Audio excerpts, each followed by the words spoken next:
You refuse to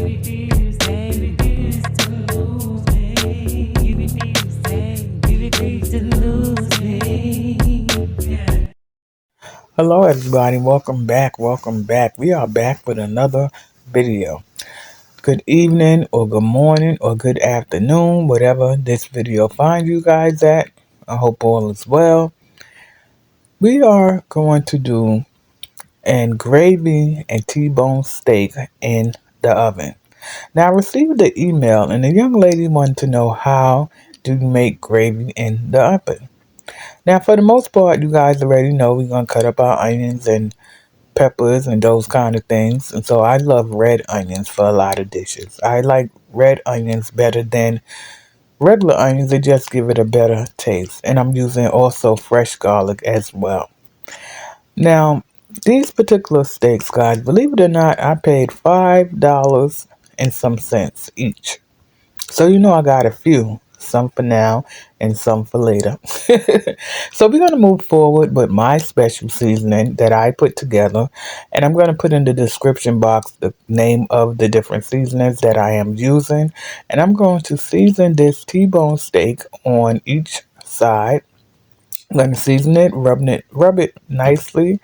You don't want to overdo the seasoning because you're going to probably put seasoning in your gravy or whatever the case. But just season it to your liking. Again, I will put my seasonings in the description box.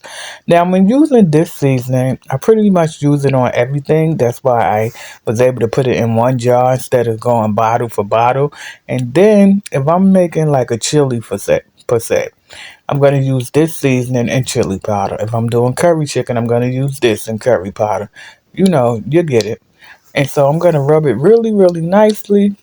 Again, I'm going to season it a little bit more. Again, it's up to you how you like your food. If you like it salty, I don't. I can't. I do, but can't have it like that. So I'm very careful. So now we are going to place these beautiful steaks. Again, guys, this is T-bone steak. I'm going to place it in our pan, and I'm going to move forward with my onions and my green peppers and my fresh garlic. I cut the peppers up already. I usually keep them cut up in the refrigerator. And so we adding green peppers, red onions, and fresh garlic. Just cover it the best you could. You know, you don't have to go crazy with the vegetables. I really don't care for a whole lot of the garlic. And so I am going to just, again, continue to put the veggies over it. You know, just a little bit so that every piece get a certain taste, right? And so moving forward, we are going to add from here. We are going to add some water. Just give me a minute. Bear with me. Let me get that out of the way. So moving forward, we are going to add some water into the pan. This is a really quick oven gravy that you guys have been asking for. And so I'm going to put a little bit more seasoning over the vegetables. Remember I told you didn't want to really go crazy with seasoning with the meat only because you're going to add a little bit more seasoning here and there. And so I've added my seasoning. I've added some water. I'm going to cover it really tight. And I allowed mine to cook for about an hour because I like my steak well done. Again, that's the water we're adding. I like my steak well done. I like it to kind of fall off the bone when I'm eating it. I don't have time to be tossing and turning with the bone, you know. So we added our veggies, we added our water, we added our seasoning. I'm going to cover this steak really tightly, and then we're going to revisit it maybe a half an hour. I'm going to check on it and see how it's going. Maybe flip it, maybe not. Again, it's going in. After about 40 minutes, I removed the steak from the oven.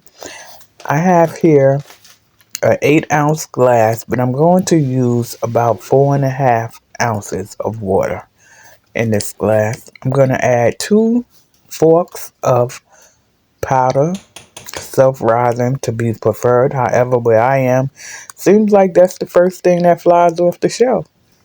Any event. So we're going to take the cup of water.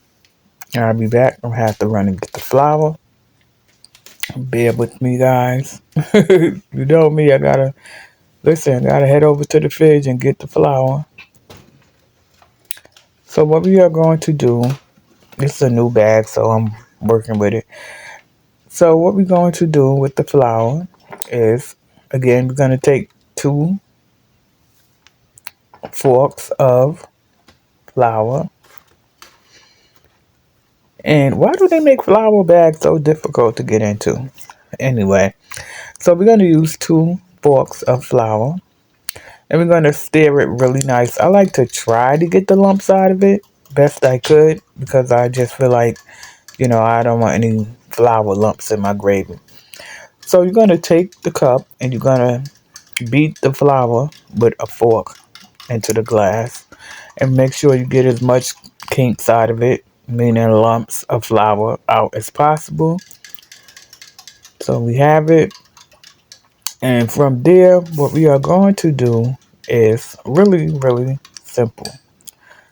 Beat the lumps out of the flour, pour it into the meat, and we're going to put it back in the oven for about 20 minutes, or I'll tell you one even better. You could put it in there as long as you like. It depends on how thick you like your gravy. Again, this gravy is not going to be like what we would do on the stove, so it's definitely not going to be the same color unless you decide to add like a gravy master or whatever the case. And so we're going to put it back in the oven. And now here's the finished product. It was delicious. We decided on yellow rice and gravy, fresh spinach, T-bone steak with all the veggies on top. And I gotta say, it was really delicious. If you enjoyed the video, please feel free to like, share, and subscribe. Also, email me, comment down below. What are some of the things that you are having trouble preparing? Maybe I can help you out. Be blessed. Later.